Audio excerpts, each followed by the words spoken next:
I bought this in the first Arnolfini Gallery exhibition in Bristol when I went there with Betty, my wife, in 1961. We both spotted this. It was the fun of it, the sandwich man with "it's coming on the front and it's over on the back." It was the only thing of his I'd seen. He was quite unknown. This is Ken Stradling today, looking back 60 years over his extraordinary life of collecting. And here is the collection at 48 Park Row, Bristol. Everything for the home. A wonderful mix of design, furniture, glass, ceramics, drawings, toys, prints, paintings, textiles, sculpture, automata, and much more. Here is Ken today in his Bristol house in Clifton. But we need to go back to where it all began, in inner city Bristol at Totterdown. This is Ken, happy in the uniform of his first school, St Christopher's. At 10 he went to Bristol Grammar School, walking each day for 9 years across the city centre, up Park Street, past the cathedral and the City Museum. There he was inspired by his remarkable headmaster, the design enthusiast J.E. Barton, who broadcast on design for the young BBC. Ken began to collect, encouraged by his mother, who took him to auctions with her. This is the first thing he ever bought, aged 16. It cost £1 8 That's £1.40. It's Eltonware, made at a local art pottery in Clevedon, for which he has always had a fondness. When the Second World War broke out, Ken was still at school, but he eventually joined the Royal Engineers and worked in training on the home front. The war changed everything, and he changed direction dramatically, from a planned career in civil engineering to his real love, the world of art and design. In 1948, Ken approached the Bristol Guild in Park Street, whose windows he had passed every day going to school. Here is some of what it sold: modern glass and ceramics from Britain and Sweden, and craft objects such as enamels and marquetry. Though he started as assistant manager, he was immediately given sole responsibility for buying. Park Street had been badly hit by bombs in 1940. You couldn't do anything till the late 50s with the huge shortages, says Ken. When a crate of export reject pottery for the Guild was offloaded onto one of the bomb sites, a queue would form from the top to the bottom of Park Street, descending like vultures, as Ken remembers. But in the 60s, life opened up and Ken began to travel abroad and find exciting modern design like this. He and his wife Betty went to the Brussels World Fair in 1958, then to Scandinavia, the origin of these pieces. Czech glass, like this, had been a sensation at the World Fair, and in 1961, Ken and Betty were two of the first people to travel to the then Czechoslovakia to see it at first hand. "I just fell in love with Scandinavia," says Ken. "Here is all its colour, style and modernity in this clever casserole by Timo Sarpaneva of Finland. The wooden handle can be removed and reinserted to lift off the cover."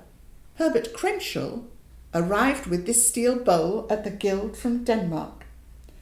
It's covered with a completely new composite named Eternit and brilliantly enamelled inside. He proudly called it the Krenit bowl, and it was extremely popular at the Guild, where these two colours were the best sellers.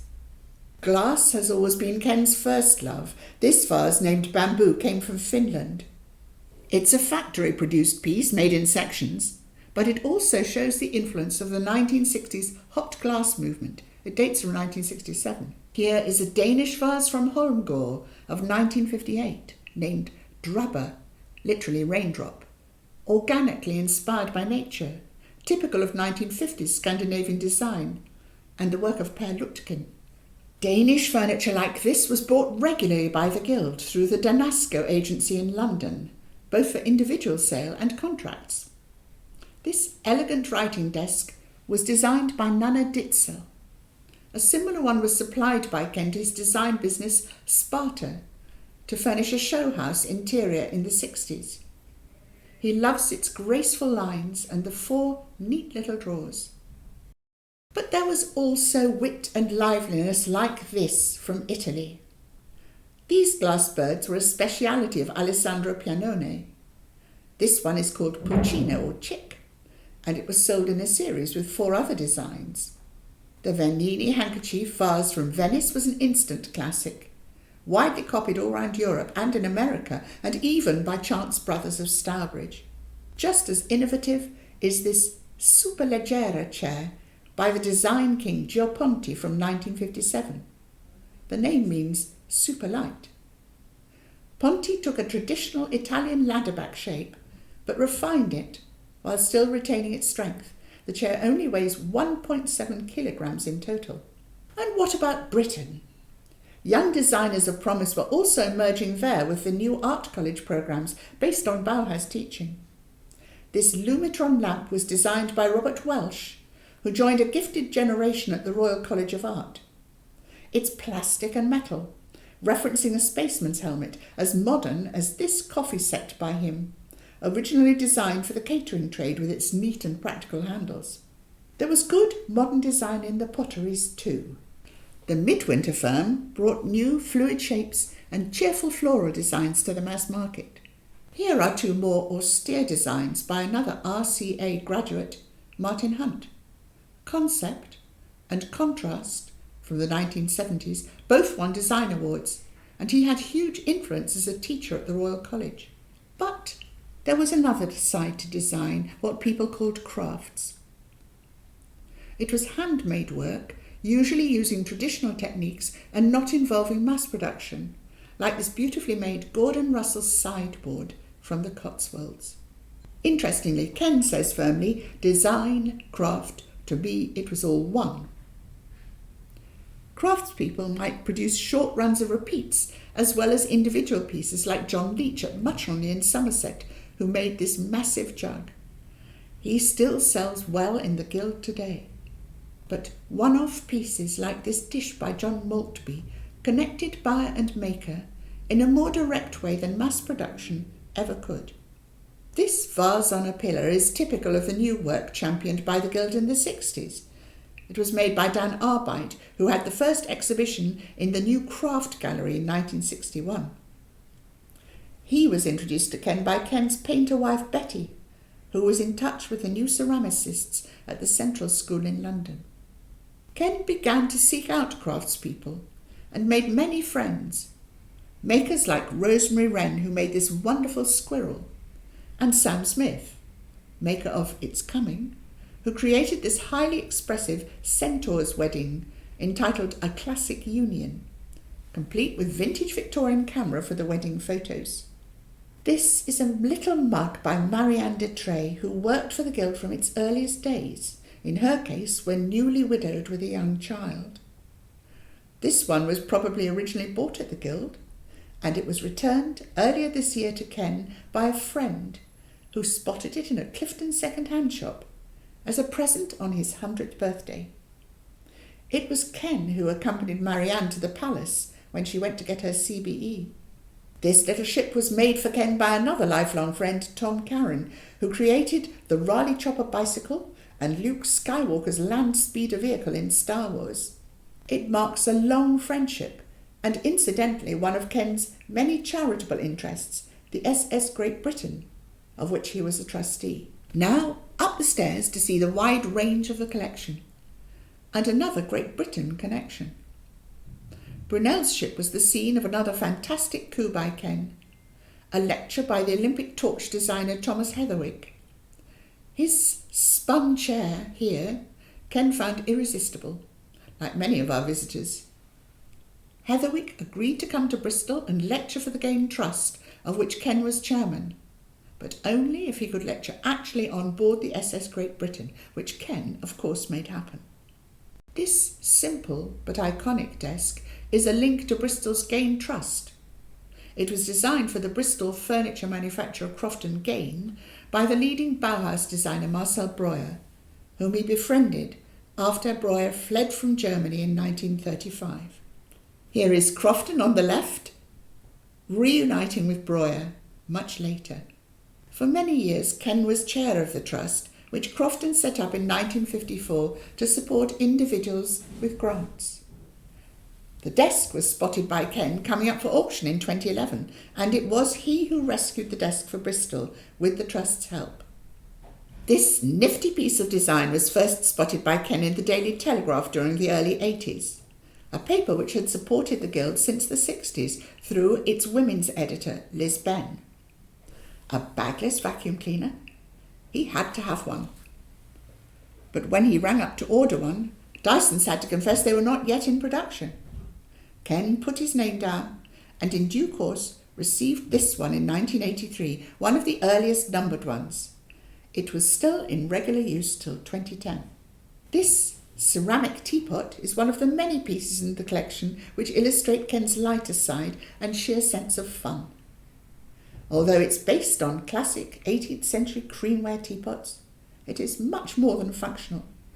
Really, it's a teapot, dreaming about being a teapot. Here is a figure by Eleanor Glover, another favourite maker of Ken's. She also lives in the world of the imagination, sometimes tender, sometimes dark. In this figure, the reunion, the clue is in the gentle smile. It is at last being reconciled with its spirit after a long separation, both represented by birds, as often in Eleanor's work. Over the years, Ken filled his house in hot wells from cellar to attic. When he retired in 2006, looking round his house, he realised for the first time that he now had a collection, and one with amazing potential.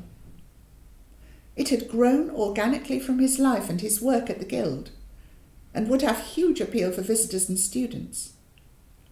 Everything would be handled, unlike the traditional museum collection, and Ken would put it into a building he already owned, right next to the Bristol Guild. So the collection was set up as a trust in 2006 and opened to the public in 2014. An innovative education programme has also enabled students to visit and respond to it by making their own work, inspired by the pieces they see and handle. This classic Danish teapot could inspire a student like Spencer Penn, not only to make beautiful work responding to the collection, but actually to realise that he could make his own career as a maker, and he has not been the only one. In Ken's centenary year, this exhibition has shown in full his lifelong passion for design. And as he says, I stress that I was never intending to build up a collection as such. It was just all the things that I've collected in my business life. Quite informal in that sense. Well, I thought it was interesting anyway. Well, I'd rather go along with Roy Strong, who said that so much of art education is devoted to people making and promoting. He says that much more art education should go to helping people to become, helping people to learn to look and to listen, to develop their taste and so forth. Because as he says, the demand for makers is limited. The demand for patrons and listeners is unlimited. And, the makers need the patrons and the listeners. And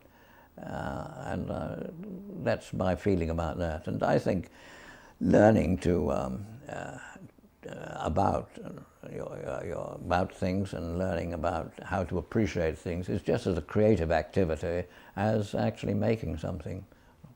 Ken completed his centenary year and died on July the 31st, 2022, collecting right to the end.